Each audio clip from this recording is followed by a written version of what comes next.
કેદ કર્યા એ કેદ અવસ્થામાં હતા અને એ અથવા નજરબંધ કર્યા એમ કહીએ કેદ કરવા કરતાં. તો એ નજરબંધ કર્યા ત્યારે આ મહાત્મા ગાંધીજીએ જ્યારે રામસે મેકડોનાલ્ડના ચુકાદા વિશે કોમી ચુકાદા વિશે સાંભળ્યું ત્યારે સૌથી પહેલાં એમણે એનો બહુ મોટો ભારે વિરોધ કર્યો, પ્રત્યાઘાત આપ્યો અને પરિણામે એમણે કહ્યું કે કોઈપણ સંજોગોમાં આ કોમી ચુકાદો અમલમાં મૂકી શકાશે નહીં. મોર્લેમિન્ટોથી મુસ્લિમો સાથે કર્યું, પછી શીખો સાથે કર્યું, હવે હરિજનો. એટલે આ અમારો અંગત પ્રશ્ન છે. ગાંધીજીનું કહેવાનું એમ હતું કે હિન્દુ સમાજ વ્યવસ્થાનો એક ભાગ છે અને એમાં ઊંચ નીચના વર્ગભેદની જે વાત છે અમારે સાથે બેસીને ઉકેલવાનો પ્રશ્ન છે. એમાં સરકારે આવી રીતે દરમિયાનગીરી કરીને એને તિરાડને વધારે મોટે કરવાની જરૂર નથી અને એટલા માટે એમણે રામસે મેકડોનાલ્ડના કોમી ચુકાદાનો ભારે વિરોધ કર્યો અને અનશન ઉપર ઉતર્યા. પછી બીજી બાજુ હવે એ વખતે ડૉક્ટર બાબા સાહેબ આંબેડકર તો સામાન્ય રીતે હરિજન અથવા જે દલિત વર્ગ હતો એને વધુમાં વધુ સુવિધાઓ અથવા સગવડો મળી રહે અથવા રાજકીય સમર્થન મળી રહે એ માટે પ્રયત્ન કરતા હતા અને એના ભાગરૂપે એમણે ગાંધીજીની આ વાતનો વિરોધ કર્યો અથવા એમ કહેવું જોઈએ કે દલિત વર્ગ માટે તરફેણ કરી. ત્યારે રાજાજીએ એટલે ચક્રવર્તી રાજગોપાલાચારીએ મધ્યસ્થી કરીને એ બંનેની વચ્ચે સમાધાન કર્યો, જેને આપણે પુના પેક્ટ અથવા પુના કરાર તરીકે 1932ના ઓળખીએ છીએ. અને એ અંતર્ગત દલિતોની આ આખી વાતને વિશેષ મહત્ત્વ આપવામાં આવ્યું. ગાંધીજીએ કહ્યું કે કોમી ચુકાદા અંતર્ગત છે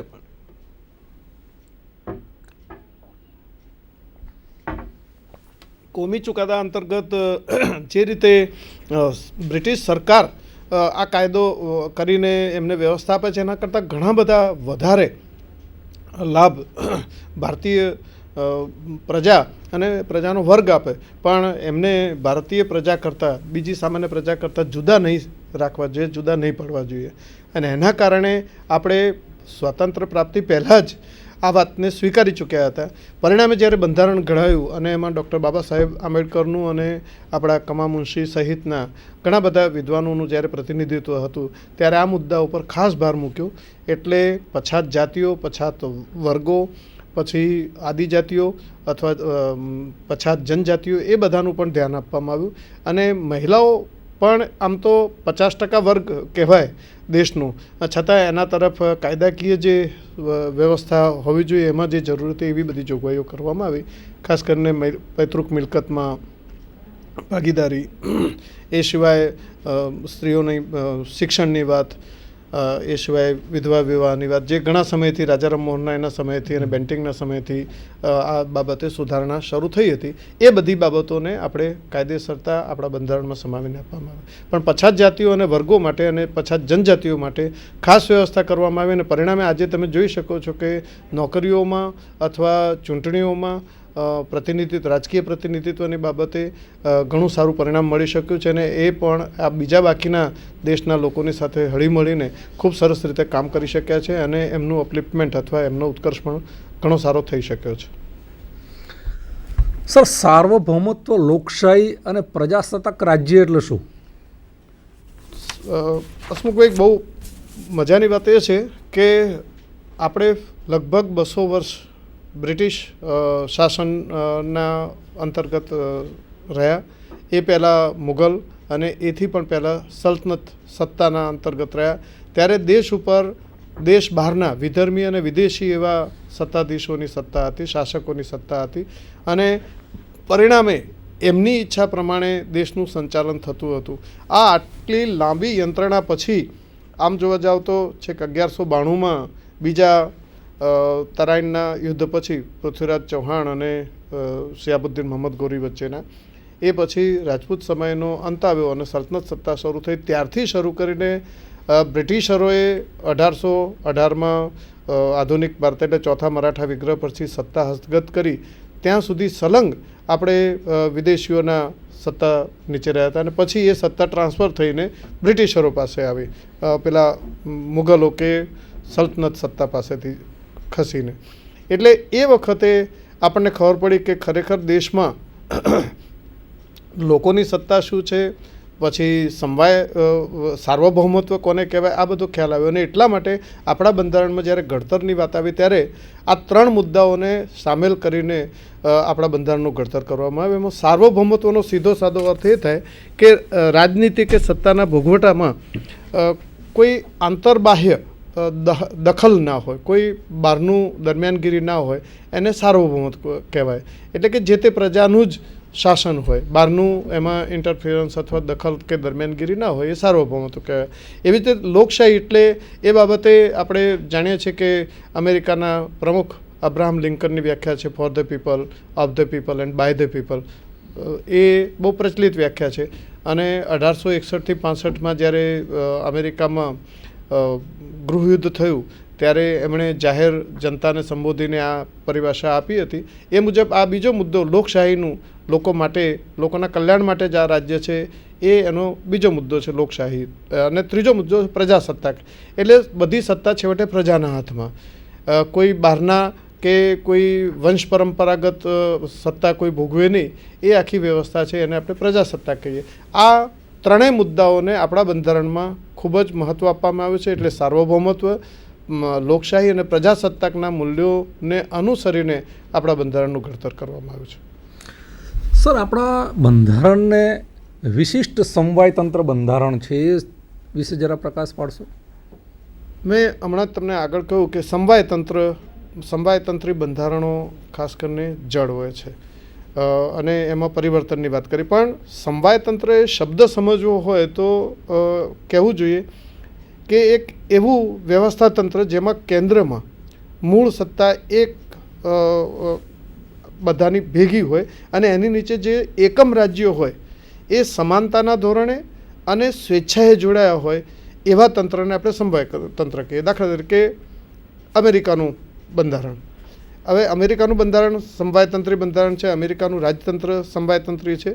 તો એમાં બધા એકમ રાજ્યો એટલે યુનાઇટેડ સ્ટેટ્સ ઓફ અમેરિકા આપણે જે નામ કહીએ છીએ, તો એ બધા જ રાજ્યો પોતાની ઈચ્છાથી સમાનતાના ધોરણે એમાં જોડાયા. પણ એનો એક કડવો અનુભવ એ થયો કે અબ્રાહમ લિંકનના સમયમાં 1861થી 65 દરમિયાન જ્યારે ભાતૃવિગ્રહ થયો ત્યારે દક્ષિણ અમેરિકાના રાજ્યો જુદા થઈ ગયા. એમનું કહેવાનું એમ હતું કે સમવાયતંત્રી માળખાની શરત છે કે અમે ઈચ્છીએ ત્યારે જોડાઈ શકીએ, ઈચ્છીએ ત્યારે નીકળી શકીએ. આમાંથી પાઠ લઈને આપણા બંધારણના ઘડવૈયાઓએ એક કામ એ કર્યું કે એમણે સમવાય શબ્દ વાપરવાના બદલે સંઘ શબ્દ વાપર્યો. એનો અર્થ એ થાય કે સંઘમાં જોડાઈ શકાય, નીકળી શકાય નહીં પોતાની ઈચ્છા મુજબ. અને એટલા માટે જે અમેરિકામાં ભાતૃવિગ્રહ જેવી ઘટના બનવા પામી એ ભારત એને ટાળી શક્યું છે. એટલે આ આખું સમવાયતંત્ર છે. અને આ પ્રયોગ તો તમે જાણો છો એ પ્રમાણે 1935ના ધારામાં, હિન્દ ધારામાં કરવામાં આવ્યો હતો સૂચિત સમવાયતંત્ર આપીને. પણ at that time it was imposed by British rule. એટલે સમવાયતંત્રની પહેલી શરત છે કે સ્વેચ્છાએ સ્વીકારેલું હોય, સમાનતાના ધોરણે સ્વીકારેલું હોય. પેલું સ્વેચ્છાએ એટલા માટે નહોતું કે બ્રિટિશરોએ આપ્યું હતું. અને બીજી વાત સમાન એટલા માટે નહોતું કે એમાં બ્રિટિશ પ્રજાના જે પ્રદેશો હતા એમાં ચૂંટાયેલા પ્રતિનિધિઓ હતા, જ્યારે બીજા જે રાજ્યોના પ્રતિનિધિઓ હતા જે રાજકુમારો અથવા રાજાઓ અથવા દિવાન હતા. એટલે એ તો પોતાની જાતને દૈવી હકના સિદ્ધાંતોમાં રાજતા હતા. એટલે બેની વચ્ચે કોઈ સમાનતા નહોતી. એટલે એ પ્રયોગ આખો નિષ્ફળ નીવડ્યો હતો.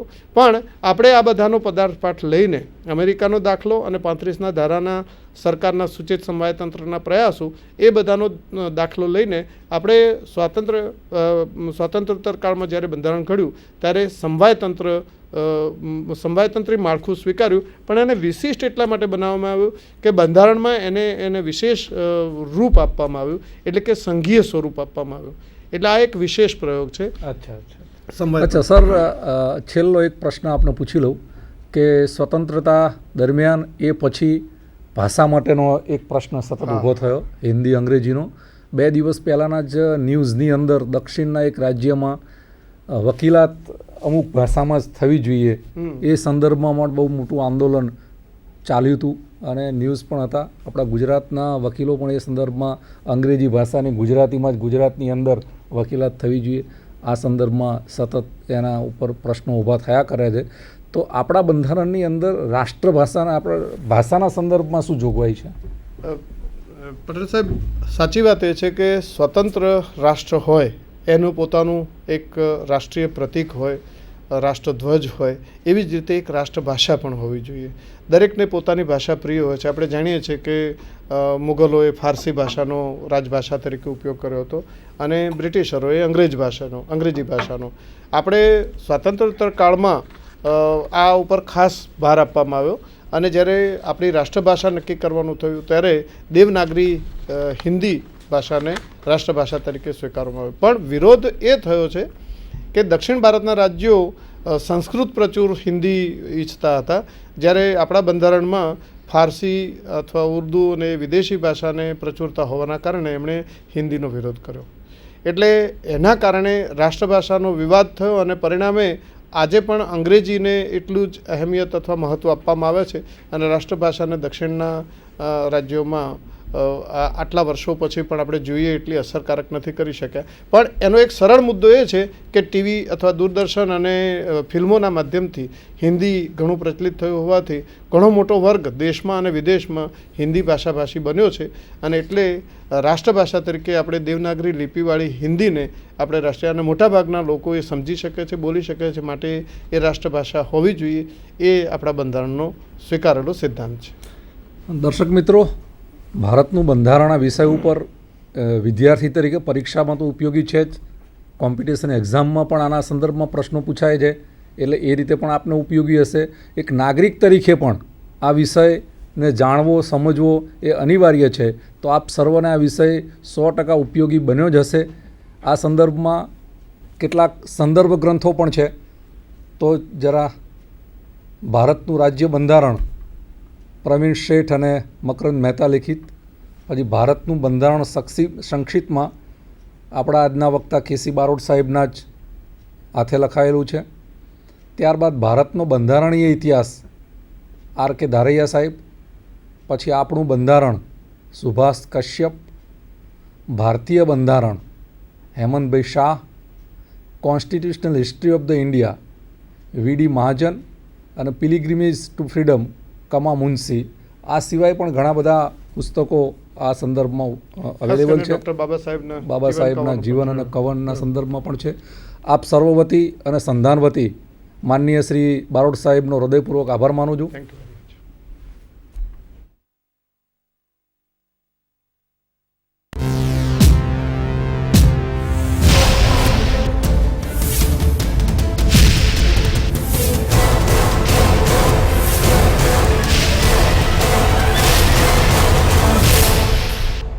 Sandhan, All Gujarat Integrated Classroom. સેટેલાઇટના માધ્યમથી જોડતી કડી એટલે સંધાન.